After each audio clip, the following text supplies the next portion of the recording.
Yeah, you know what time it is. It's time for the Geekenders podcast. MegaRan, Jesse and Dodger, what up? Let's go. Yo, it's the weekend. Yeah, it's time to geek out. Let it begin. Go on, stream and shout. It's Jesse and Dodger, so give them a follow and see what the Geekenders are all about. Yo, it's the weekend. Yeah, it's time to geek out. Let it begin. Go on, stream and shout.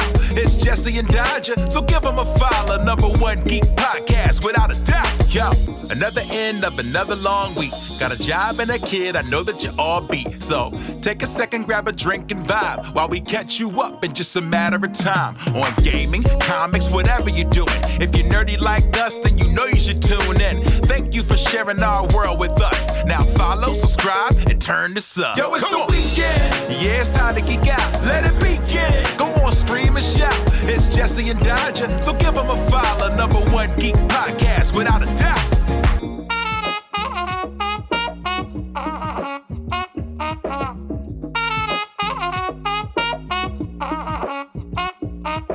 Hello, everybody, and welcome to Geekenders with special guest Sinvicta. Hello. Thank you for having me. It's great to see you guys again. Yeah, we were trying to, mere moments ago, trying to figure out exactly how many tens of years we've known this person. At least 110 years. At least 110. A lot of 10 years, yeah. No, it's great to be here. I'm excited to be able to catch up with you guys, and totally haven't been doing it for the last like 45 minutes. No, because no one lost power and everything went great at the very beginning. And his name is definitely not Essie Ox. Everything is fine. Everything's fine. Everything's great. It's I'm good. all doing good. The power could go out at any time. I'm not stressed. No. I'm fine. Yeah, you're fine. And so, because you're fine, Sinvicta would like to talk about grilled cheeses. Wow. I was going to say that we started before in the pre-times. Yeah. Sinvicta asked a question about the old guard. And I recently, shameless plug for Illuminati podcast, we had a guest on this week who I'm a big fan of.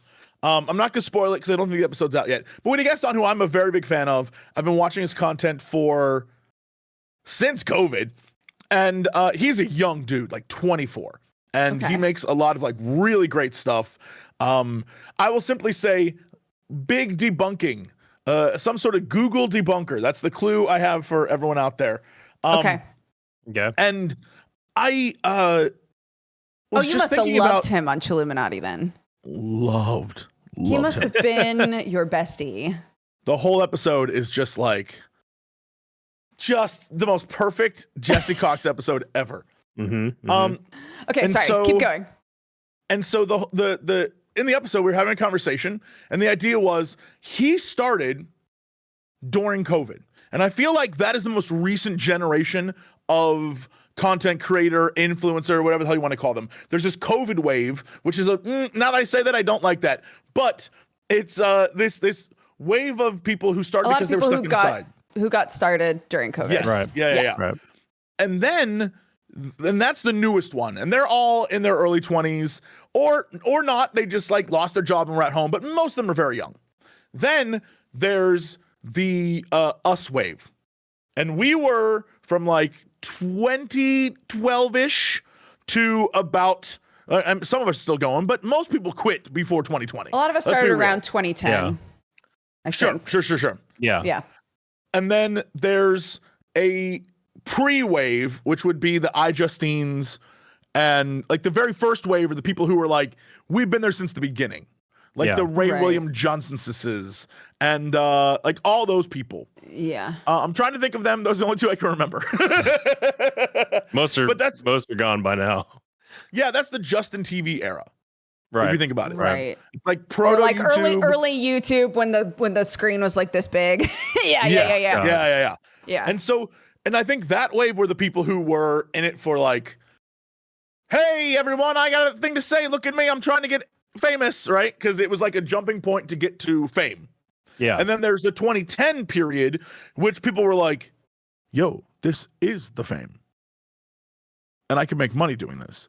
And then there's the, and I want to say, on our behalf. A lot of us went into it thinking it's fun, it's fun, it's fun. But it didn't pick up until 2010, 2011 when money started coming in. Suddenly everyone's like, oh. I was going to interrupt you to say, like, I do think that the people that came before us, when they started, there wasn't any legitimacy to YouTube or any of that stuff yet. So it was a lot of, people saying like, oh, when I got started, it was because I was making goofy videos for my friends in high school, sort of shit. Yeah.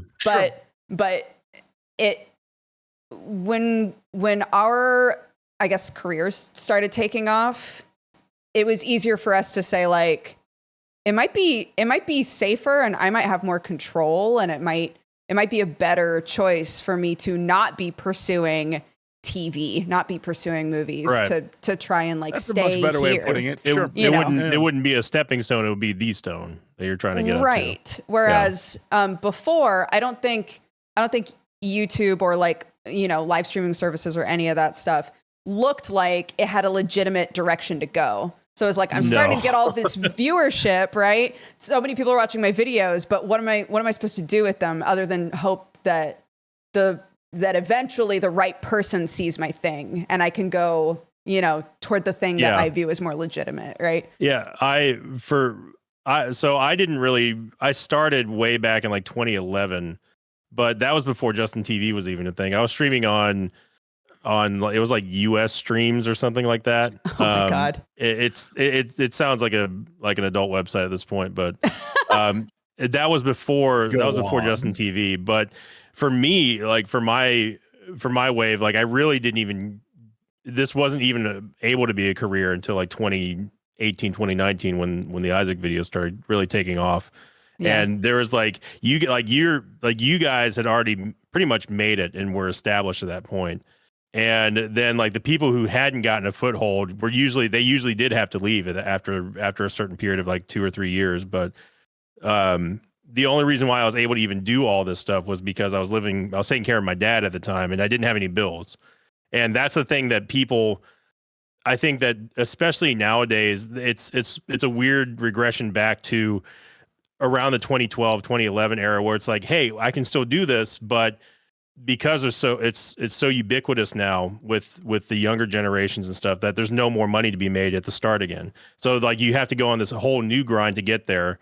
I see what you mean. Yeah. If it like they don't realize, like people don't realize that like for the longest time, for me personally, like I didn't make any money doing YouTube, nothing. I mean, I'm still technically like locked out of like good like health insurance and stuff like that because they take the aggregate of like the last 5 years of income. And I'm still not there yet. So I haven't really been making, a decent living doing this until the last like 3 or 4 years. So, that's the hardest part. I think that people try to do this. And what I've been telling people is like, yeah, do it for fun. If you're doing it for money, don't even bother. It's the wrong way. It's the wrong move. It can definitely be a career, but more than likely it's not going to. It's all about just your attitude. It's very saturated now. Yeah. We were going to start with grilled cheese, but I wanted to crush everyone's dreams is what my plan was. Yeah, exactly. Good job, Jesse. So now that everybody's depressed, what exactly is the grilled cheese debate? It's no debate, really. I was for the longest time, and no, I don't. Chat was like, he puts mayo on grilled cheese. No, I don't put mayo on it. I use the mayo instead of butter to toast the bread. That's interesting. It's less greasy. It tastes there's no difference in flavor at all. It's the thing I like about it is that it spreads a lot more even than butter does on the bread. So it's because it's essentially just fat that you're putting on there, and it toasts evenly. That's the only thing. So I know I'm gonna try this. Try it, and then like defend me because I've had so many people be like, "That is insane." What are you talking about? I want to call this as I believe it to be true. Mm-hmm. I've had it with mayo on it. It tastes fine. For some reason, I just don't want to keep buying mayo. Like I would use it for nothing else but that. Like I'm not a big mayo person. So right. I don't put mayo on sandwiches. I would use it only for this purpose and I can't justify it. Well, you can get those small I got ones. Butter in the kitchen like crazy. You can buy those little like Hellman's ones. Like you don't need a lot. Yeah, but I don't want a little one. I'm a big man. I need a big one to justify my ego. Well, that sounds like something you need to deal with a little bit later. It is something. It's a problem I have. But the other day I was over filming with the Beard Bros, Mr. Alex Fossiani, and Brett, and they were like, "Yo, we're gonna make lunch." That dude switched it up on me. He put Old Bay seasoning with I don't know if he used butter or mayo, but whatever he put on the outside, he put Old Bay on it. What? Dude, that slapped. I was like, okay. With like normal cheddar inside and nothing else? No, not inside. It was on the outside, and he grilled it on the outside with No, I understand. So like on the inside of the sandwich, though, is just normal cheddar. And then the outside inside of the sandwich was a mix of Old weird Bay? cheeses that he found. Yeah, of course. Yeah. Yeah, Okay. yeah. It was like like Munster and Gorgonzola and Schnorgen Bablorgen cheese. You know, like something That's I've my never heard favorite. of. And I was like, of course. There's a Rachel cheese, Dodger. A what? There's like a Raquel or Rachel cheese that's like apparently super creamy. I love am the Buddy Rachel. I want a Raquel cheese more. I would love Raquel. Raquel cheese sounds great. Yeah. No, I like it tastes exactly the same. And to me, it's less greasy. But the main the main appeal to doing that is that it toasts evenly. Because like with butter, you can like tear the bread if the butter's really cold, or like sometimes you get like a heavier dose of butter and like it burns quicker on one part. But with mayo, it spreads just like mayo. I mean, like you just put it in the pan, that's it. So I am basic though, because I just make it with Kraft singles. So I was about to say, I'm not gonna lie. Grilled cheese is great if you put your weird cheeses on it or you put a cheddar or whatever. But I stand firmly in the proud to be an American department. I want that fake ass booty cheese. I don't have the Kraft option. Singles. There's no booty cheese out here. I want to rip the plastic off, put 2 in that bad boy, and just that's amen, brother. It's perfect. It's not even real. It's perfect. There's a thing that my mom used to make my whole life growing up, and I've been daydreaming about it lately because it's so hard to get American cheese over here.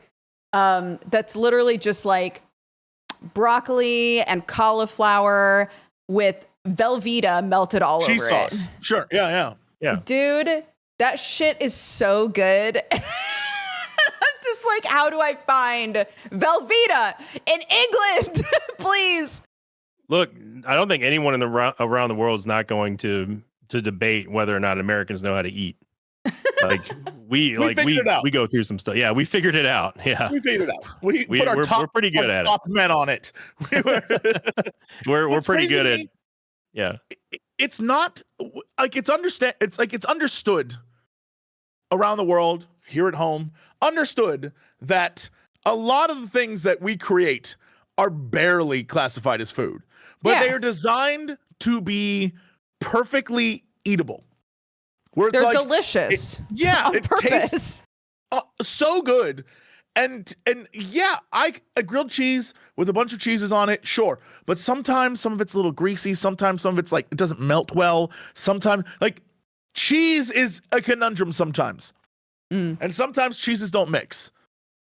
But you get that little perfect yellow square. And that shit's like, I have one purpose. Melt me on some shit. And you're like, it's done. Yes. It's the perfect form of cheese product. It goes well. I mean, I prefer American cheese on burgers. And whenever on the rare occasion that I do have burgers these days, it's like I've had cheddar, I've had Swiss, and that's great. But like to me, nothing tastes better than just American cheese on a burger. I don't know why. But on a sandwich, I would not put it on a sandwich. No, I do. That's the weird thing.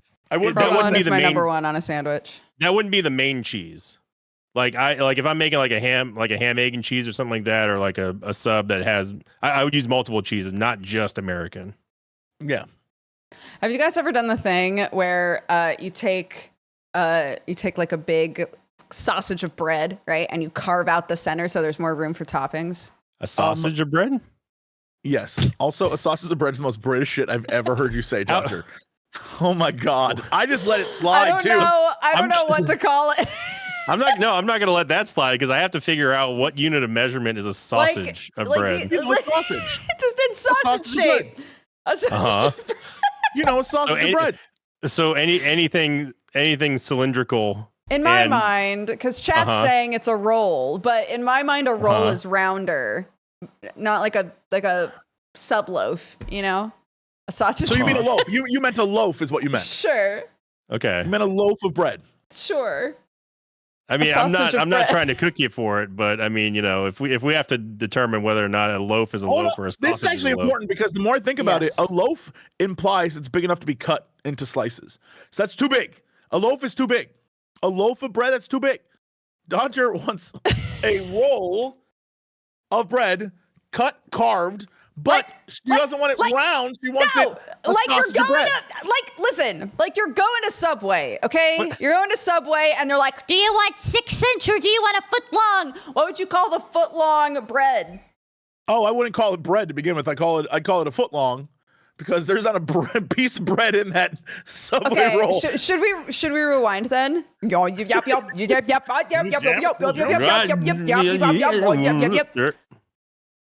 have you guys ever done the thing where you take a foot long? This doesn't work either. Have you guys ever done the thing where you take a foot long and you carve out the middle? Depends on how old you think you are mentally and also your attitude. But yes, all out the middle of that foot long. Yeah. Just empty it out. I mean, at least you didn't call it something crazy like a sausage of bread, because that would be insane. That's so confusing. Yeah. It'd be stupid. That would be very weird. Who would do that? And then who would convolute it more with trying to explain that somehow a loaf is not the same as a roll just because it's designed to be sliced? Right. I feel like that conversation would have gone in a really weird direction, so I'm glad that we didn't do that. But yes. Yeah. So you can fit more stuff in, mostly. So you can fit more stuff in, yeah. Yeah. So you can fit in the toppings, because because if you're at especially if you're at a Subway, let's just use them as an example. Sure. They don't know how to fold that damn thing ever. If you try to get more than just lettuce on there, they it. You know what it turns into? It turns into a hot dog bun. This is exactly what they do. And it just is open like that. It's just an open face sandwich at that point. You get rid of the bread to get more veg in there. That's life, baby. That's true. Pro tip. And I definitely am the sort of person at Subway that they hate, who shows up and goes, just give me a little bit of everything. Yep. Even those weird banana and it peppers. does not all fit. No. Oh, I love weird banana peppers. Not on a sub, but I love them. Some pepperoncinis. Do you? I love all peppers. I'm a big pepper guy, except when you do that. I don't know. I guess it's probably Italian, but when they do the oiled up, they grill, but then they oil them, so slimy peppers. No, thanks. Slimy is not a food variety I like to delve into. See, it's easy for me to just not agree with any of that, just because I don't like peppers or green things. Fine. Really, you lucked out. Or green things. Not a fan of vegetables on my sandwiches. I can't do it. I can't do it. Not even pickles. If there's a pickle on a sandwich, that part of the bread, even if they accidentally do it and I take it off, tastes weird to me. It's this does not belong. Wait, so your sandwich is just a bunch of meat and a bunch of cheese? Absolutely. Gotcha. You can't forget the condiments too, but yeah. I just want to say I saw the best comment I've ever seen. Sauteed pepper, Jesse. Just grow up. Just grow up. Just grow Get him, up. Chat. Get him. Child. Get him. That's ruthless. Incredible. It's called sauteed peppers, not slimy peppers, idiot. Grow up. Grow up. There was a period, then grow up. Just grow up. Oh, they used a period. Oh man. They're really toasting you. What's your favorite pepper? Maybe serrano or a Thai chili or I don't know, a spicy boy. I like a spicy pepper. Did you know chickens can't taste them? What? Did you know chickens can't taste them? They can't taste the capsicum or whatever it's called that makes it spicy. So you can feed chickens a bunch of really spicy peppers, and then their eggs taste different. But does the egg? What? That's just for you. Does the egg get spicy? The egg tastes different. I don't know if it gets spicy. I can't have eggs anyway, so it's whatever. You can't have eggs? Are you allergic? In the last year and a half, every time I eat an egg, I get sick for 2 days. It just started. This is brand new. I've never had this happen. I don't know what is going on, but I've just stopped eating eggs and everything's fine. I know. I'm shocked. I love eggs, and here we are. That sucks. Eggs are one of my favorite foods. I love them. They're so good. Scrambled, over easy, sunny side up. You put them in anything. I love them, but I'm just like. But now you can't eat them. That Yeah, sucks. I'm I don't know what sorry. happened. Can you have? I assume you can have stuff that they're like cooked into though. Oh yeah. Like, but if you just give me an egg, for some reason, when I eat an egg, I suddenly just like Borf. get sick. Yeah, I don't know why. I Weird. couldn't tell you. Yeah. I want to know, where did Dodger learn this trick about the spice in the chickens, though? Internet. I own chickens, so I was looking up things that you can feed them. Right. And there are people at restaurants that will feed their chickens peppers so that they can use the eggs differently in stuff that they cook. So is there a universal pepper to flavor ratio on which ones you should use for the best tasting eggs? Is this science now? Feed chickens peppers. Egg flavor? Try not to confuse the search engine. Yeah, don't forget the 3 question marks after that, though. Egg flavor? Question mark? Yeah, there you go. Let's see. This is some great content. Dodger reads I the think internet and says You guys could talk. The audio listeners are loving this. No. I want to hear all of your thoughts as you. This is your own journey, Dodger. We're here for it. Okay. Can spicy peppers affect the flavor of a chicken's eggs? Some chicken owners have noted that feeding their chicken spicy peppers can influence the flavor. The heat from the peppers transfers to the eggs and creates a subtle spicy flavor. However, this is not harmful. It's only noticeable in some cases. If you prefer your eggs to have a traditional taste, limit the amount of spicy peppers in your chicken's diet. So it does make them spicy. What would you say is the traditional taste of it? Like, the genuine question. Like, how would you describe the traditional taste of an egg? Yeah. How would you describe an egg taste to someone? I don't know. I would say I don't either. Like the taste of it is nothing. Like, as far as like the white goes, I think there's no way to describe that taste without saying it tastes like egg. But the yolk is like, I guess, like a very interesting tasting cheese. I must stress this because we said the word egg 800 times now. Yeah. Northern Lion's not going to be here. We don't know where Northern You know Lion what? is. Like Beetlejuice will just show up. Yeah, you got to be careful. Ryan would just pop out of nowhere. Mm-hmm. I was watching, and it's one of my favorite YouTube channels. The guy who does, like, he cooks, but he also does history about the thing he's cooking. Yes, Townsend. Yes. I can never remember the name of that damn channel. There's one episode about the Middle Ages and what food would be like if you were going to, like, if you're on a journey and you went to a tavern versus like an overnight house versus like, a pub, and what the food options would be. Tasting history, yes, is what I'm talking about. Oh, okay, that's a different. Yeah. Anyway, Townsend's great. I watch all of them, but this one I think is tasting history. I think I got you. Yeah. And so basically during the course of the episode, he's talking about the different foods you would eat, right? But he was like, egg wasn't a word until the Canterbury Tales. Chaucer included egg in it. You were telling me about this. Yeah. He included egg in it, and that's what spread. But before that, eggs had a different name. They were called something different, completely different. I don't remember what they were, but it blew my mind. It made me think that all the slang that we hear today, that some kid is yachting or whatever the hell, I don't know what any of those words mean, but I know that someday that could be a thing that everyone says, and it wasn't ovum. It was like Yordy Dorties. Organs. Right. It was crazy. So eggs had a different name, and we just called them something different. And now we call them eggs because the Canterbury Tales were like, it's an egg. Great. Well, thank God they changed it from Yordy Dorties. Yeah, sulfur pockets. Yeah. Sulfur pockets. Yum. Yeah.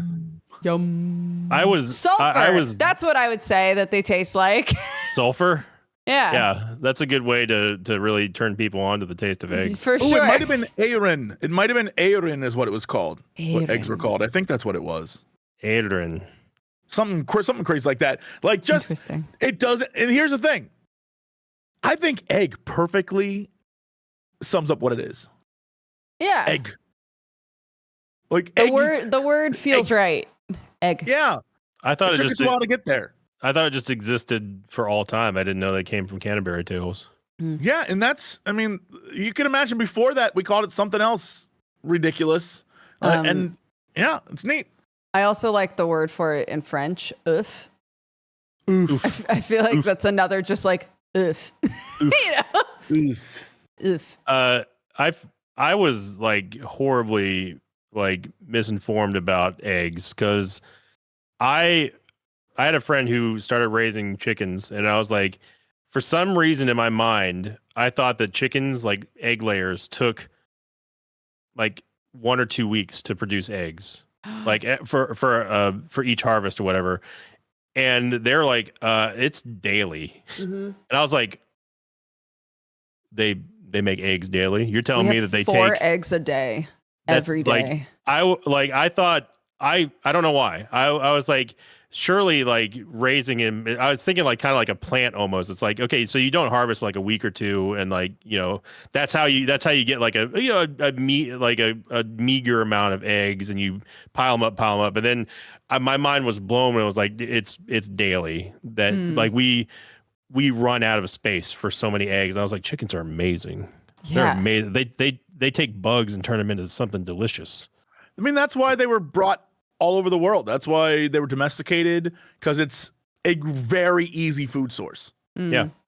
And you don't have to kill the animal in order to get the food. It literally is just like, poop, here you go, have some food. And you're like, oh, like that blew my mind. I was like, good Lord, like that's so cool. Like chickens are such cool animals, man.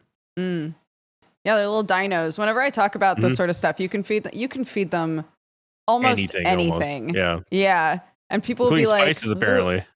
Yeah. Oh, a lot of spices are really good for them because they have problems with parasites. So okay. a common thing to add to their food anyway is like crushed red pepper, because it keeps like rodents and things typically don't like to eat those. So if you have a problem with rats stealing their food, like we do. They don't like spicy stuff, and the chickens can't taste it, but it's also like good internally for them to like for the deal gut with and stuff. Yeah. Okay. And then a lot of people will mix in like parsley, like garlic powder, like all kinds of stuff. This is very geeky, but not in a video game way. But it definitely stays on brand for the podcast. Oh, we know what we Chicken are. Geeks. I was telling Dodger in the pre-show, I was like, I was talking to you, Jesse, on the phone. I was like, should I prepare for anything? Is there like a list of topics and stuff? You're like, dude, just be yourself. I was like, man, how the times have changed. Just come hang. It's about being geeky for anything you love. It doesn't have to be very specific to video games, despite yesterday being a huge video game day for the entire world as everyone lost their minds. Not me, though. I played a game I think Dodger will love. Dodger? Yeah? What did you Even play? though it's sponsored, I played much longer than sponsorship till I beat it. Okay. CrabGod. Okay. Let me pitch this to you. CrabGod is a game where you, at the beginning, have a bunch of little crablings, and you must pick one of them to be the next CrabGod. And in the background is this giant crab, because it's an underwater game, and you're like, hey, I'm a giant crab. And is that the current CrabGod? Yes, but he doesn't do anything. He's old. He don't do shit. Okay. But you do all the work because you're like, look, I got to help my CrabGod grow. So you have a bunch of crabs to choose from. We picked Shelby because I love Shelby. And I was like, come on, Shelby, let's go. So Shelby ascends into a cocoon egg thing. And then all the other crabs, you have to make them either a gatherer, a hunter, a gardener, a builder, or a worshiper. And worshipers generate favor. And favor you can use to build things. And gardeners garden, like create different plants on the underwater reef. And the hunters, they defend when enemies come and attack you. Think of it kind of like Kingdom, that game. Yeah. And so when enemies come and attack you from the sides, and then builders will build walls or defenses or fortifications, or like attack clams and get that good clam juice. And then you have the people who are, boy, which one did I forget? worshippers, gardeners, hunters, builders, and the other one that I forgot. And plumbers. 'Cause you're underwater. Plumbers. But anyway, you have this team that the gatherers. The gatherers go around and get meat. In order to leave a level and move on to the next level, you have to get a certain amount of meat, the foragers. And then when you leave the level, all the meat is given to the crabs and it levels them up. And you get random bonuses. Sometimes they have hilarious side effects. Like one of them was gets nervous around other crabs. So suddenly they'll be next to a crab and they'll freak out and like get scared and like run away. It's very cute, but the gardeners, what you do is, depending on what plants you make, different fish will show up in your reef, and those different fish can either help you or like make it look like they'll make it nice, and then another fish will come and eat them, and then they'll stick around. So you're now building an ecosystem, and then you're also trying to get bonuses. Those bonuses go between levels with you, and so I loved it. I started being like, I don't know and you can find secrets in every level, and if you get a certain secret, it will let you give, I guess the devs will donate whatever you choose to that special wildlife thing. Oh, so you can either do like sea turtles or plastic from the ocean, or you can plant a tree, or you can help a reef, like that kind of thing. That's cool. I was like, this is very cute. Anyway, it's an insane game from the sounds of it, but I played for 3.5 hours yesterday, and I was like in the zone. I was in the zone. I was feeling it. I was CrabGod it up. I lost one of my crabs, Jerry. Oh no. Jerry was my lead defender. Jerry, he sacrificed himself. So the other crabs could. What I realized right then is that I need to switch it up. Because you can switch the crabs between their jobs. And I was like, oh, Jerry taught me that you don't have to be a hunter to be a hunter, dude. Oh my God. You're learning life lessons from CrabGod. So what was weird? What was very weird is that all of them had names like Pinchy and Coraline, like that kind of stuff. But for some reason, and I think it was fate, my two worshippers, one was named Pinchy Paul, and one was named like something Pete. And I was like, I have Peter and Paul as my worshippers, bro. I was like, this is biblically accurate. Let's go. I'm going to win this. Let's go. And I did. And I won. They're going to write some salacious stuff in a book later. They prayed so hard that I got so much favor that I could switch back and forth to all that, like, constantly. So every time it'd be an enemy wave, I'd make everyone a warrior. I'm like, let's go. I was like, do this for Jerry, dude. It was beautiful. Amazing. It was beautiful. I was so pleased. It is. How long did it take you to beat it? 3.5 hours, but that's because I also definitely had a few waves of like I really screwed up. I had to like recover. There was a recovery period happening. Right. It sounds very much like Cult of the Lamb. Imagine but sideways. If that makes any sense. Yeah, so it's like Cult of the Lamb meets Kingdom. Kind of, yeah. Oh, okay. Okay, so I get what you're saying. Definitely more Kingdom than Cult of the Lamb, but yes. That's good. I enjoy Cult of the Lamb, but it just wasn't for me. I wish that it was more of an Isaac-like than a base builder and resource manager game. Let me just say, at Playdays, I got to play the 2-person Cult of the Lamb. Mm-hmm. Yo, that's fun. I'm so excited for that. That's fun. So, like, is it like one person can hang out in the town and the other one goes fighting and stuff, or do you have to be in the same screen? That I don't know. I know that if you go out into the world to fight, you're both linked. And so you can fight around and do cool stuff. And if one of you goes down, the other can get them up, that kind of thing. But I didn't. That's a great question. We didn't test if one could stay back. I'm going to assume no. Yeah, probably not. I'm going to make the assumption no. But we didn't test if one could stay back and one could go, because we were also on a TV. And so I imagine it wouldn't split screen you like that. But right. I don't know. That'd be cool though. If the goat's very cute. The little goat is a cutie pie. The fan art has popped off. Cult of the Lamb fan art has always been going strong, but it truly did one of these when the goat showed up. Yeah. Hey, it was a good game. It another cutie.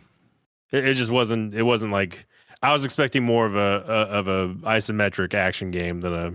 Right. I was taken back by how much emphasis was put on the base building startup and resources than going out and fighting, getting weapons and stuff like that. So I think it's always hard with a game that tries to blend two sort of game types that way, because I saw a lot of people saying, I was hoping this was going to be more dungeon delving and not quite so much base building. Yep. And then there were people who are more into like cozy game experiences that were like, I was really hoping this would just be base building. This is too stressful for. I don't like how much dungeoning I have to do in order to progress my base, you know? So it's hard.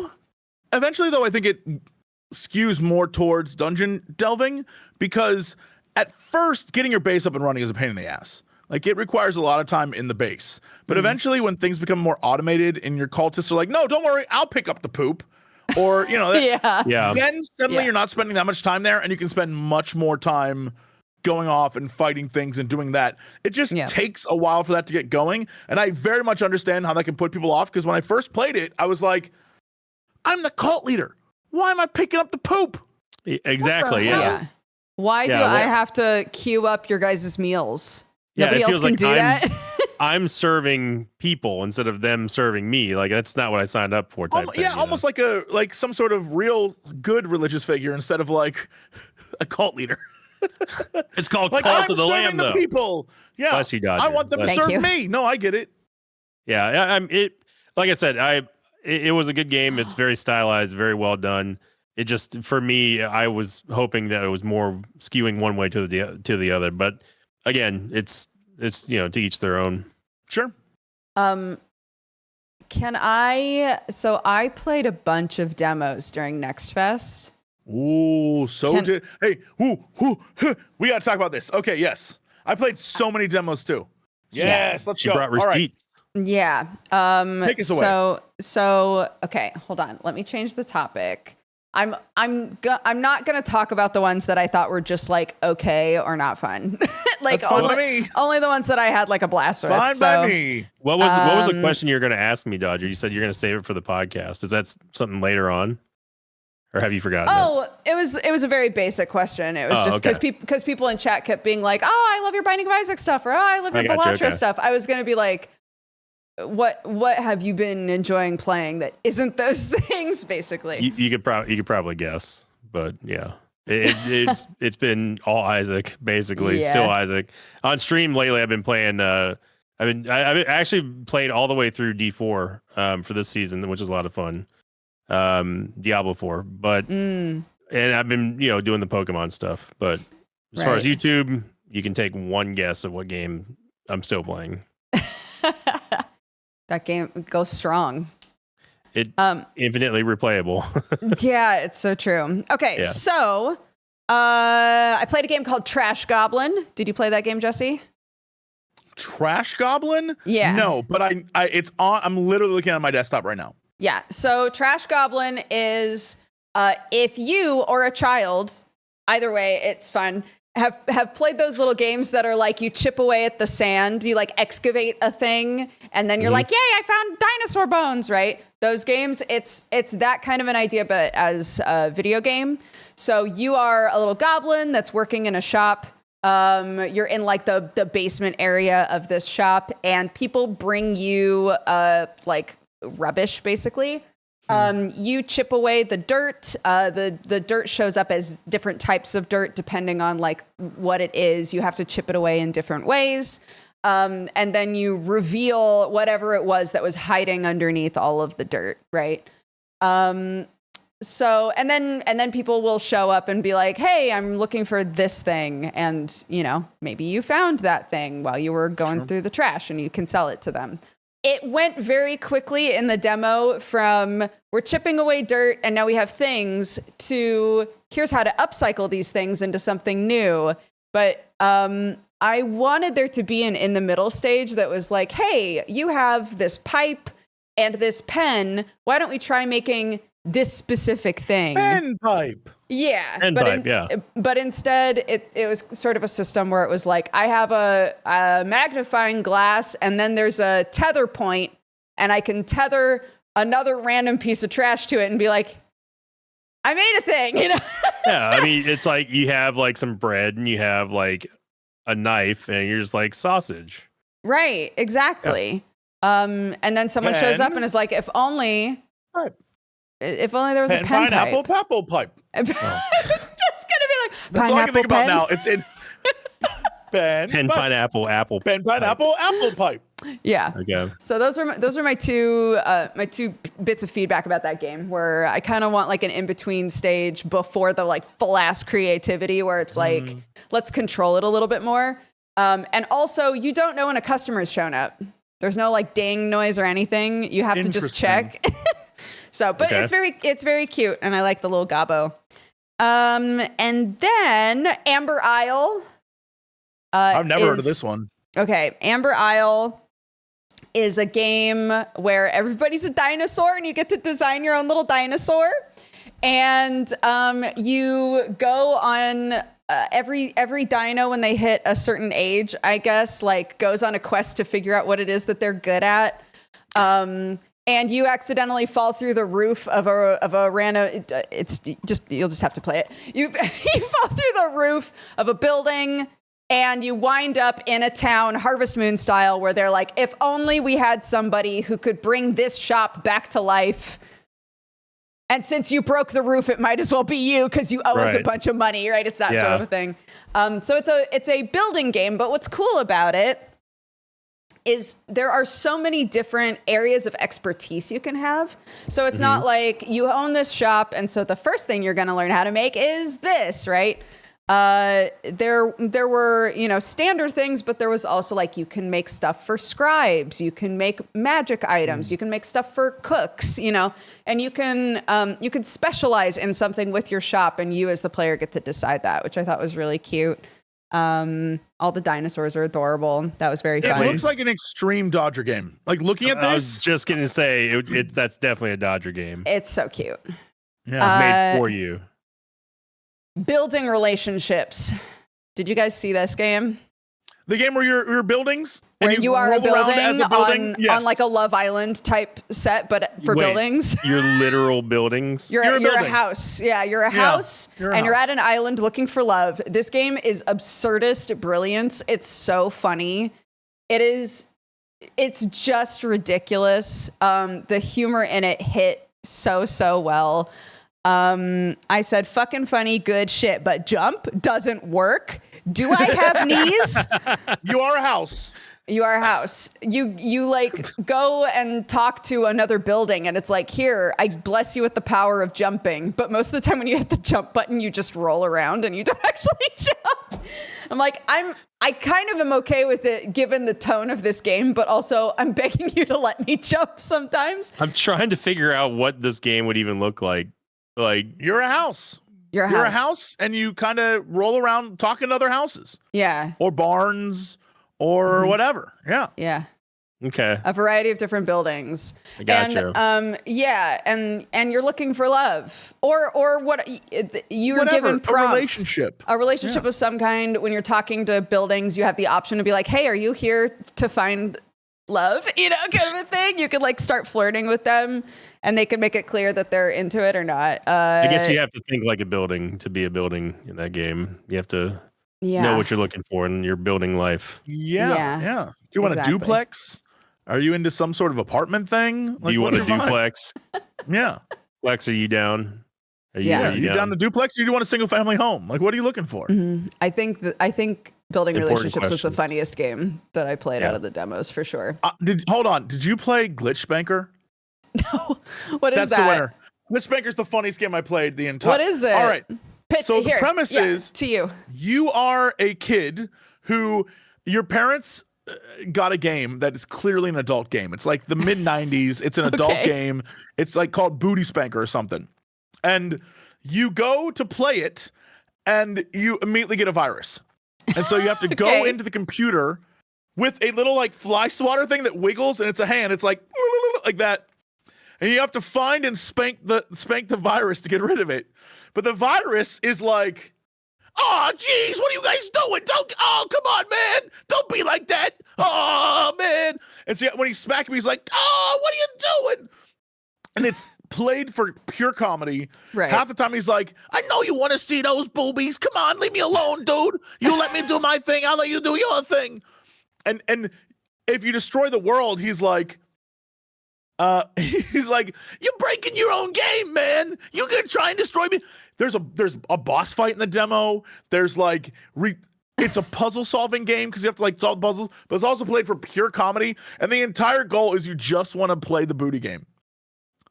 Amazing. But the virus is like, you can't even play it, man. I got a family to feed. This is my job, guy. This is what I do. It's so funny. I laughed the entire time. Amazing. It was. Do you think in the great. full version, like you'll actually get to play the booty game? I hope. I mean, that's what I'm here for. The best part is they made a song for the booty game where it's like, Of course they did. I was like, this is the greatest game I loved it for its silliness. It is so funny. Plus, as you slap things, You know, we talk about Dodger games, and then there's Jesse games. oh, there's one part where the guy's like, fine, just end it, man. Just end it. And I walked up to him and I slowly caressed him with the hand. I didn't slap him. I just rubbed the hand on his face. And I was like, I'll end you when I want to end you. And it was so funny. Oh my I God. loved every minute of it. It was so good.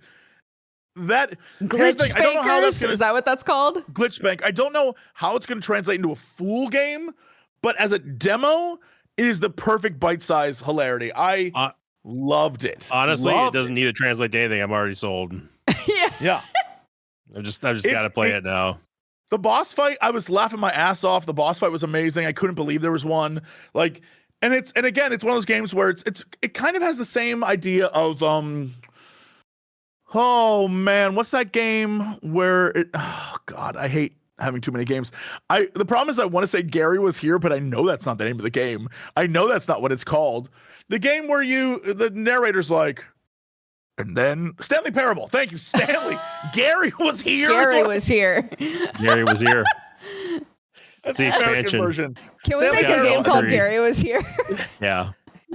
Gary was here. It's not even remotely close, but it has a Yeah. Stanley Parable vibe where Okay. the guy's narrating. He's like, "Oh, you can't even find me, man." And he's like, "But if you go left, you don't have to find me." And like all these arrows point to like boobs. It's like, "Go to boobs, go to boobs." Right. And I was like, "No, I will find you."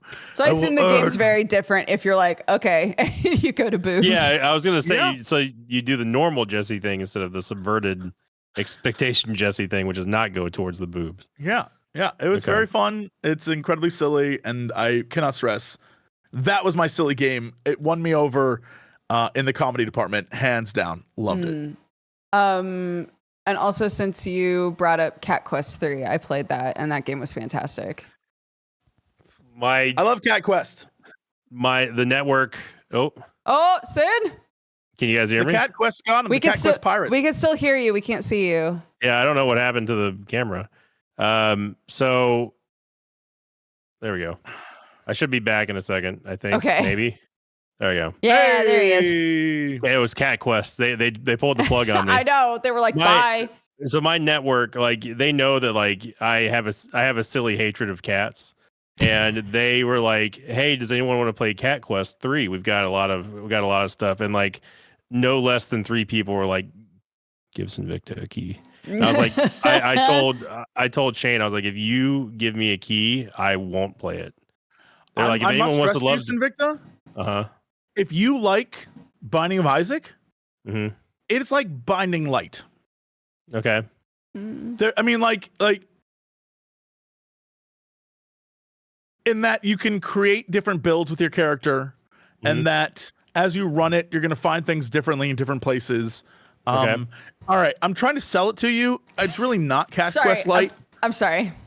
It's really not I'll have a Cat Quest neutral Light, but face. it's similar-ish Okay. enough that you should play it because it's a very good game. And the first one's fine. The second one's good. This new one is going to be great. It's so much Okay. fun to play. It's pirates. Chat. It's pirates. Even the little Okay. I'm fairy sorry. is a pirate. Pirates. It's Pirates. Pirates. Yeah. Right. I did see an abundance of cat puns built into the those games are just cat puns. documentation. Yeah. Yeah. There's a guy named Patchy. I think he's Patchy, but it's Patches. Like they do a lot of fun references to other things, and the best part, of course, is that it has sort of like I'm trying to sell. It has a very similar attack dodge mechanic as Isaac. There you go, done, sold. I'm work with me. Work with me. We've talked about a Dodger game. We've talked about a Jesse game. This one's clearly a Sinvicta game now. If there ever was, there we go. I'm It's there. so good. Like we now have to play the full versions of everything and beat them, and then come back on another Geekenders and give our full reviews now. You do. I would say start with Cat Quest 2. Cat Quest 1's fine, but start with 2. Okay. 2 is a fire game, and then embrace it. Embrace it for what it is. I love Cat. I unabashedly love Cat Quest. People are getting mad at me because I said I have a funny hatred of cats. They don't realize it's fine. They don't realize that like it runs deep. Like when I went to see Crendor last summer, I got in a fight with his cat. His cat is Cat is kind of an asshole though. Cats can probably tell. He really is. Cat's really kind of an hate them. asshole. Most cats are like, they love me because they understand that like I don't want to be around them, and that makes them attracted to you because you're not giving them attention. Like I pay no mind to a cat, and they hate that, so they try to give me the attention then, and I'm like cats are just like babies in that point. Like they just love you. What you're saying is you're the cat. Doctor, I think this falls in line with my theory. I think this is true. You don't pay them attention, and cat people like dogs, and so the cats come to you. Yeah. Dog people are cats. Cat people are dogs. I'm convinced of this. I'm a dog person. I'm a dog person. Yeah, but which is why you're a cat. You are a cat, right? Mm-hmm. But Toaster Woman had to she was having to break us up because I was like, I'm not afraid of cat. Crendor was like, well, he's gonna scratch you. Swag. He's gonna scratch you. And I'm like, it's a cat, dude. Cat's cat, but like, here.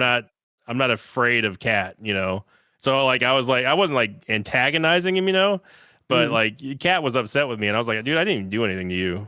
Like I'm just sitting here. Swag. I will say though, Cat and I have a relationship where we acknowledge each other, and I'm like, sup, and he's like, meow, and then we never talk ever again. It's a good relationship. That's the best way. It works. Yeah. So anyway, what was the next game, Dodger? I'm gonna slap through a couple super fast. Okay. Okay. There's a deck builder called Through the Thorns and Curses that has no energy. It doesn't operate on energy the way that you play it, but you are adding to your deck. It's very discard based. So a lot of the cards are about bringing in new cards, discarding old cards. There's a lot of turnover, and so it's balancing that. I thought that was really fun. There's a game called Bubblegum Galaxy. If you really like Dorfromantic, it's bubblegum. It's like Katamari meets Dorfromantic. But there's a whole section of the game that takes place inside of an office with these really cute, goofy characters, and moving around the office is actual pain, and I hate it so much. So if they fix that, the game would be great, because the Dorfromantic element is you're building a planet. And it works super well, and it's really fun, and it's really clean. It's just when you're in the office, I hate the game. But I love the characters, so just fix it, please. Planet? I'm begging you. I hate all of it. Dungeon Crawler is a roguelite dungeon crawling game where it operates with a claw machine, which I thought was not going to have any depth to it at all, but it actually wound up being super fun. So on your turn, you're able to do 2 claws, and they go down and they pick up different baubles that you've added to your claw machine. Different enemies can add things into the claw machine that you want to avoid, that you don't want to grab, that'll put poison or whatever on you. And anything that you're able to grab, all of that will happen. So if you only grab one thing, like a sword, you just hit once. But if you are able to get a big haul, you could get 4 shields and attack and maybe get poisoned, whatever. That sounds like an actual Sinvicta game. Yes. I don't know why the camera keeps going off. It's actually really fun. That's okay. We'll just push through. It's fine. Yeah, it's fun. Emberlands is a game that I played a long time ago, and they totally retinkered it. There's like a little hub town now, big improvement. It's about like maintaining a light source, and you have to like plan out your pathway to like gain more light and to expand the town. It's one of those like, the world's been taken over by darkness, but you are the light bearer and you must bring light to the world, right? It's one of those. So that's gotten a lot more fun. There's a super anime game called Bullet Surge that is just a confusing puzzle mess, and I loved it. It doesn't explain itself very well though. So you have to be somebody who really wants to like push through and be like, okay, I'm figuring it out now. You know? Tiny Glade's great. Jesse talked about Tiny Glade either last week or the week before. Love it. There's a word-based puzzle game called Lock, where you're given like a sequence of letters, and different words that you can create with the letters do different things. And so you're trying to like get rid of all of the letters by making the correct words. So like the word lock makes it so you can get rid of one extra block. The word tlack makes it so you can get rid of 2 blocks, but they have to be next to each other, right? It's stuff like that. And so planning those out, it wound up being really, really fun, very simple. Let's see. Grun is super weird. Grun is super weird. It's another like really grainy, like weird art style sort of game, where you are a gardener who's been asked to come to an estate and you need to fix up the garden. But there's weird stuff happening in the garden, and it's one of those games where you can just focus and do your job and fix the garden. Or you can try to like interact with the elements of the estate and the garden that are super weird. Like, why is that door locked? Can I get into that door? And why did I see a man's face in the window? Is that man following me? Right? That kind of stuff. Yeah, that game's great. That game's super weird. Rise of the Golden Idol is fantastic. If you played the other Golden Idol games, they're so good. It's just more of that, except they changed the UI a little bit, in that before, in the old games, it would be like, here's the tableau, here's the scene that you're trying to understand, and then here's the part where you like fill in the blanks of what's happening in the scene based on the information that you've gleaned. Now they've made it so that all of the elements of that like informational page are movable. So you can be looking at the tableau and have the puzzle elements up at the same time. You can sort of move things wherever you want them to be to help you parse the information better, which I thought was really nice. Jesse, I need you to play Goblin Cleanup. Okay. That's a sentence right there. Yeah. Did either of you guys play, is it called Viscera Cleanup? Did either of you guys play that game? Sure. Viscera Detail Cleanup, yeah. Viscera Detail Cleanup. So it's that, except the concept is you get to design and customize your own little maid or whatever goblin. And you are a team of goblins that every time adventurers go through a deadly dungeon, you are part of the detail team that resets it. So you get rid of all of the blood, all of the viscera, all of the whatever. You reset the furniture, but you're also resetting deadly traps and trying not to kill each other by accident and trying to avoid those traps yourself. It's very funny, really cute. I liked that game a lot. I love that your theme for games is puzzle, gardening, goblin. PGG. There is a lot of goblins going on. PGG. Yeah, that's true. Yeah. There were a few goblin games. That's very true. There's a fully voice acted, Matt Mercer's one of the voices, fully voice acted game called Vampire Therapist, where you play as a cowboy vampire. Sure. And you're a cowboy vampire who has reached the point where you've like you're really depressed with how you view yourself and how you see other vampires viewing themselves, and you've like analyzed it to the point that you really want to meet with a vampire who's lived for like thousands of years and discuss like the mental health of monster kind and vampires and stuff. Sure. It's goofy. It's super goofy, but the art's fantastic and it has great voice acting, and it is not shy about being really bawdy when it wants to. So there's that. Blueprints. Did either of you guys play Blueprints? No. It's so good. The idea is there's an old man, and I'm sorry I'm going through these so fast, but I just played so many. There's an old man, and he has an estate, and you are playing as his great grandnephew, I believe. And he's like, I leave to you my title, my home, everything that I have, if you can go to my manor and find the 46th room. And it's revealed to you that this manor is magical in nature. It constantly resets itself. Every day the rooms are in different places.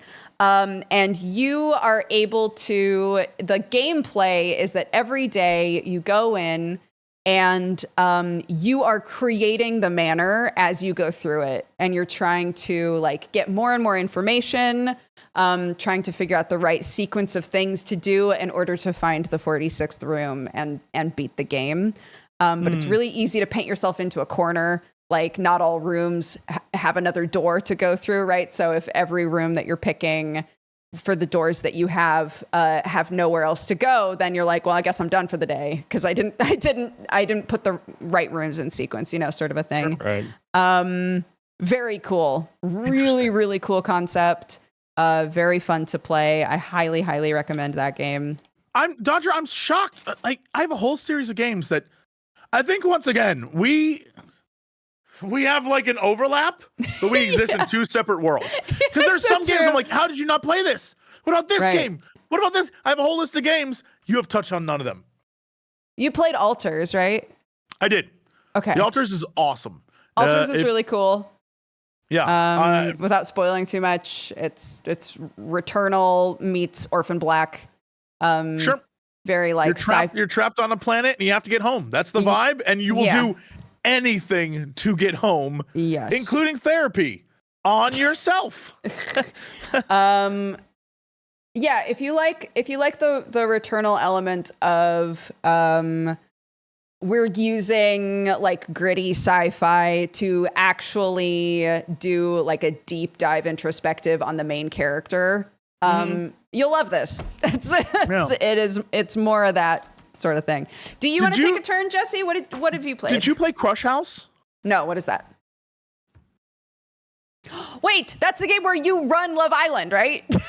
Yes, Crush House is you are somehow both the producer and the cameraman for a reality TV show, and you have corporate overlords who tell you what you need to do, but the premise is you bring in a bunch of cast, which you can cast them. So you can pick people who hate each other or people who are definitely going to get it on, whatever the case may be, and they go to Crush House. Crush House is sponsored by your favorite drink, Crush. What is Crush? I don't know. It's everyone's favorite drink. And Great. There's a bunch of Crush stations around the house. So you also have to do, 1, film a reality TV show. So you have to get all the angles and everything. 2, run commercials and make sure you run commercials when nothing's happening. Okay. 3, you have to make sure that you capture all the best moments. And 4, you have to somehow subtly put in Crush in the background of every scene, right? So it's all about angles and how you film it. Amazing. You got to do the product placement. That's right. But then you have audiences, and some audiences are like, I'm here for the camera work. And so if you film from like the top of a balcony down at a couple who are like flirting, they'll be like, yo, that's a good angle. But some people are like, we want up in close. We want to see like the stuff. And so you have to be in the action, or you have to figure out how to please everyone in order to get the most money, which then you can use to buy more things to put in the house to make the house more cool and more fun and give people more interactability. Right. But I also discovered, hilariously, because I am me, in the intro, when everyone walks out for the first time, all I did was film everyone's ass. People loved it. The people loved it. The ratings went through the roof. Ass filming did wonders. And I don't know why that is. I don't know if they knew that that's the thing people would do. But like male butt, Really? lady butt, any butt, filming You don't know it. why you don't know what that is. You don't know why it did gangbusters In a video game, I don't know why that is. In a video game, I don't know why that's in there. But in reality, no, I get it. But like, I just couldn't figure out what it wanted me to do, and to the point where at a certain point there are too many people to appease, and I tried to appease everyone and I failed. And it canceled the show. So I feel like the lesson there is find an audience and stick with it. You know what I mean? And so that's but it was great. It's a fun game. there's definitely more to it than just what was in the demo, though. There's some like, okay, what is happening here? So we'll see. Yeah, I love it. That was good stuff. I didn't play any of these games. I think I'm a bad gamer. You're not. I don't play demos. Like I like playing like when everything's full released, you know. I've gotten to the point now where like even early access, I'm like, I think I'll wait. I think that's totally fair. I don't like my whole thing about early access is just like if I just blow through an entire game just exhaust the content of everything that's out currently. When the full access comes out, I'm just like, well, I've already done all that stuff and I don't want to start over. So I end up just not playing it, you know, and I don't know if that's the best way to show games for me. Cause I'm just like, yeah, I know what to do this, know what to do this, but so many people do it. It's just like, I would rather just wait, you know, it doesn't keep me on the edge of the gaming topics of discussion, but you know, I don't know. There's something about playing demos where I'm just like, I think I'll hold off for a bit. Oh man, see that's a shame though. I think you would have loved Hollywood Animal. Hollywood Animal. What's Hollywood Animal? Hollywood Animal is a game where you are in charge of a Hollywood studio, and it's like early Hollywood, and you are building up Hollywood at the same time you're building up your studio.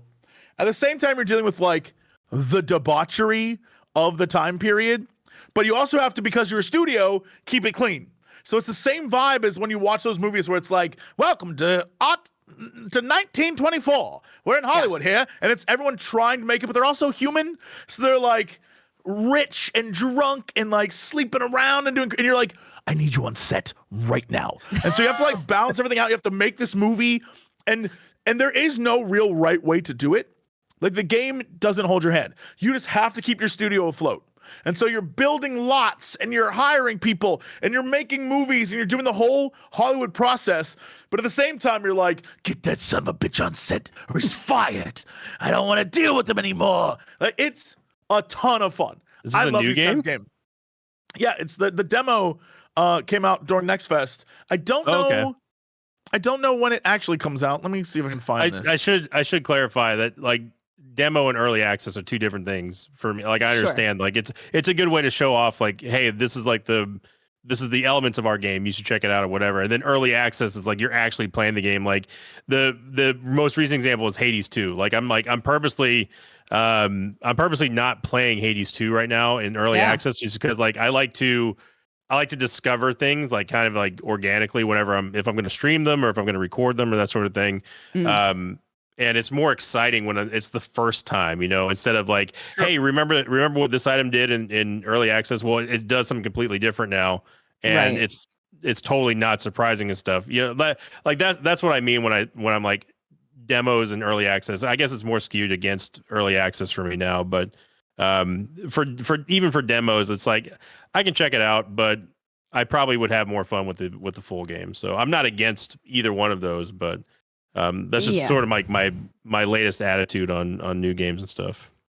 Yeah, I think there are definitely games like Hades, Darkest Dungeon. I did this with where it's you have a ton of fun and you go really hard on it, and then when the game actually comes out, you don't actually have that much of an interest in playing it, which is a shame, you know?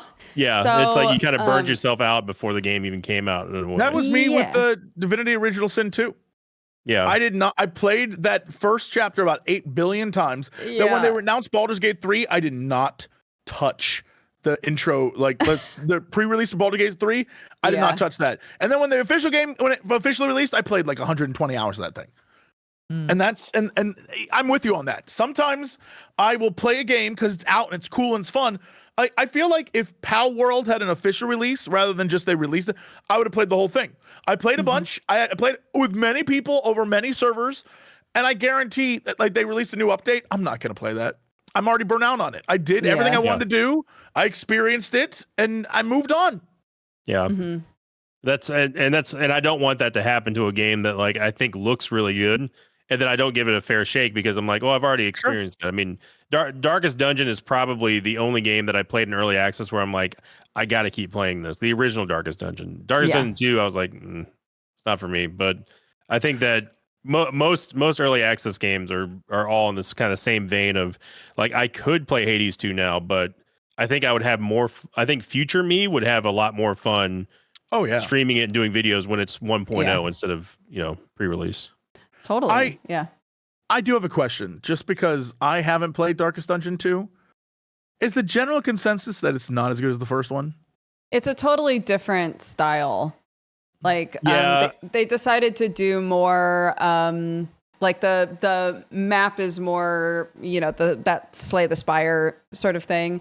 So you're like in a cart and you choose like the path that you want to go and you're trying to maintain your cart, and it's a roguelike now instead of a dungeon crawler that has progression. Okay. Like, and that was honestly I won't speak for anybody, but for me, I did not like 2 at all.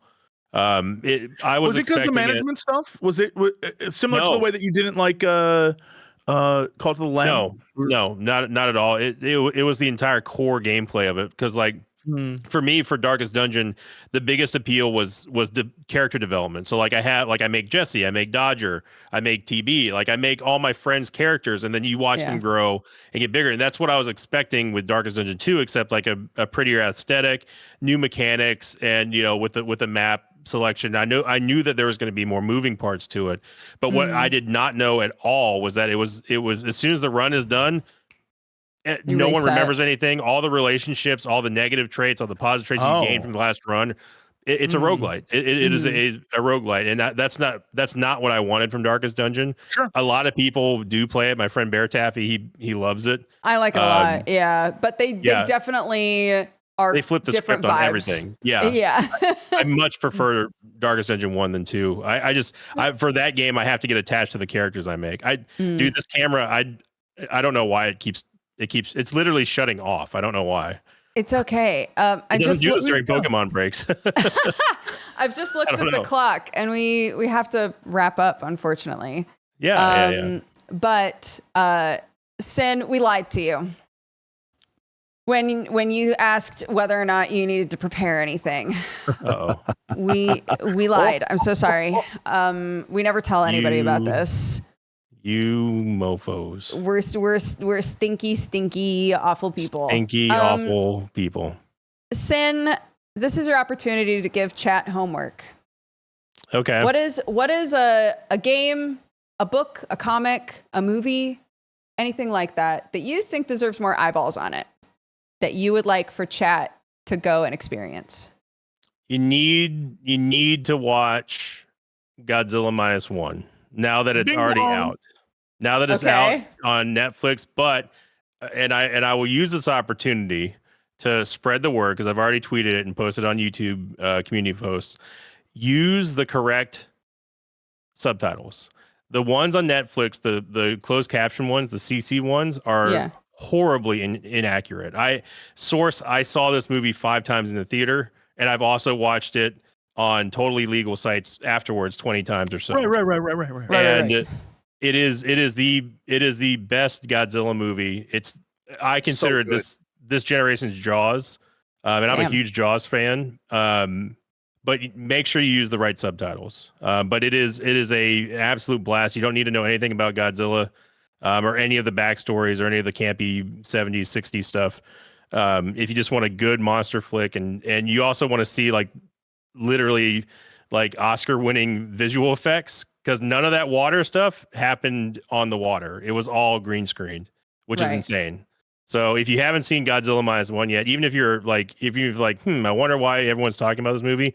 If you have Netflix, go watch it. It is the best. Is the definitive Godzilla movie. Yeah, it's the human element in it, I think, is also very important comparative to like previous Godzillas. Like the whole thing is very well done, and this is what's great about it is, hey, Hollywood, the cost to make this and the way it looks is so significantly less than the money people are spending, and you're like, where's that money going? Yeah, that's not on the screen. I don't know where you're putting it. So really quickly, I don't mean to interrupt you, Jesse. So the correct subtitles are the ones that just say English. The default ones say English CC. You need to change it to English. Okay, that's good to know. The default ones are like it's so weird. Like they Hollywood it up. They throw in. I mean, I know very little Japanese from everything I've watched in anime, right? But you watch enough anime, you can at least like you're like, wait a second, like he didn't say that, like Right, like they make the sea captain like curse a whole lot. And like the biggest example really quickly is that there's a scene where everyone has at least seen the trailer where Godzilla's chasing the boat, right? And the kid character is like in the actual translation, he's like, this is bad, this is bad, this is bad, this is bad. In the Netflix, the default subtitles, he says, I'm going to die, we're going to die, oh my God, I'm going to die. Like it's super unnecessary and just not accurate at all. Once I saw that, I was like, okay, I have to let people know, like, hey, you're going to get the wrong impression of the acting in this. I don't know why they Hollywooded it up. I love that. I would never have. I'm glad to know that. Watch the English one, not the English CC one, because it is almost a totally different movie. But yeah, great movie. That's your homework. Awesome. Sin, thank you so much for joining us for Geekenders. Thanks for having me. Of course. Can you tell everybody who you are and how to find you and what you're up to? Yeah, you can find me on YouTube, youtube.com/Sinvicta. I mainly play a game that not anyone has ever played called The Binding of Isaac. Also stream twitch.tv/Sinvicta. I'm in a band called The Word of Water. We wrote the Adeptus Ridiculous podcast theme. We did a bunch of other themes for smaller podcasts, and we're coming out with a new album, hopefully by the end of the year. But you can check us out over on my channel. I have the entire album. Our first album is playlisted. It's free. I never charge for the music and stuff. You can also find me on Bandcamp, sinvicta.bandcamp.com. And I also do, if you like Pokemon cards, also open up Pokemon cards for people every pretty much Thursday, Friday, Saturday on Twitch. So come by and check it out. And I have 4 TikToks now. I'm up to 4. An amazing side note. Yeah, Sinvicta Official is my TikTok name, I think. I'm okay. I hear it's going to be around for a while, so I was like, man, this is a good time to join the TikTok. It's not on shaky ground at all. It's fine. Yeah. Yeah. So thanks for having me, though. It's really good to see you guys and catch up. And I'm always down again. Like we were saying, when somebody no names was having electricity problems, even if we couldn't have done like a normal show today, it was just really fun to hang out and catch up. So I'm glad that we got to do this. Yeah, it's always good to get the old guard back. So I would love to I'd love to do more of it. So if you guys ever need me, cool, I'm here. Absolutely. Jesse, you got anything going on that you'd like to share with the class? Boy, oh boy, do I ever. So, hi everyone. Did you know that this time next Friday, I will be in a faraway land? Oh. I mean, I'll be on the podcast, but I'll be in a faraway land mentally. Oh. Because next Friday is the 28th, and Dawn Trail comes out. And so I hope you're all ready for me to talk about nothing but that for like a month and a half. Yay. Anyway, that's all I'm talking about. That's all I'm thinking about, bro. I'm there. Although I'm hoping that I'll have some time this weekend to check out the new Elden Ring DLC stuff. But boy, I forgot. I'm quite bad at that game. I went back to like get my bearings. I got stomped. And I was like, oh, I don't remember how to play at all. So a spicy game. Fun. Yeah, should be fun. Can't wait to check that out. I'm so disgusted that my camera turned off on you, Jesse. You know what? It's fitting. Next time I really want to talk about Final Fantasy Online because I have so many follow-up questions for that. So I'll have so many Jesse answers. has all the answers. Yeah. I know. That's why we got to talk about it. It's got to happen. Yep. And for me, I've been playing the new little action game Blood, so I'm gonna try to finish that up. I have 9 souls as well that I'm trying to finish. I'm not doing Elden Ring right now. I'm so sorry, but if you're looking for somebody who isn't playing that, you come hang out with me. Hey gang, have a fantastic weekend. We will be back next Friday. Even though Jesse's mind will be in a far off place, we will be back. I may have the login screen on in the background while we podcast. Because Gideon's going to be atrocious. So I may just have it on in the background. I'll keep you updated what number I am throughout the podcast. Yeah. Fantastic. All right. We'll see you guys later. Take care of yourselves and bye-bye. Yeah. Yeah, you know what time it is. It's time for the Geekenders podcast. MegaRan, Jesse and Dodger, what up? Let's go. Yo, it's the weekend. Yeah, it's time to geek out. Let it begin. Go on, stream and shout. It's Jesse and Dodger, so give them a follow and see what the Geekenders are all about. Yo, it's the weekend. Yeah, it's time to geek out. Let it begin. Go on, stream and shout.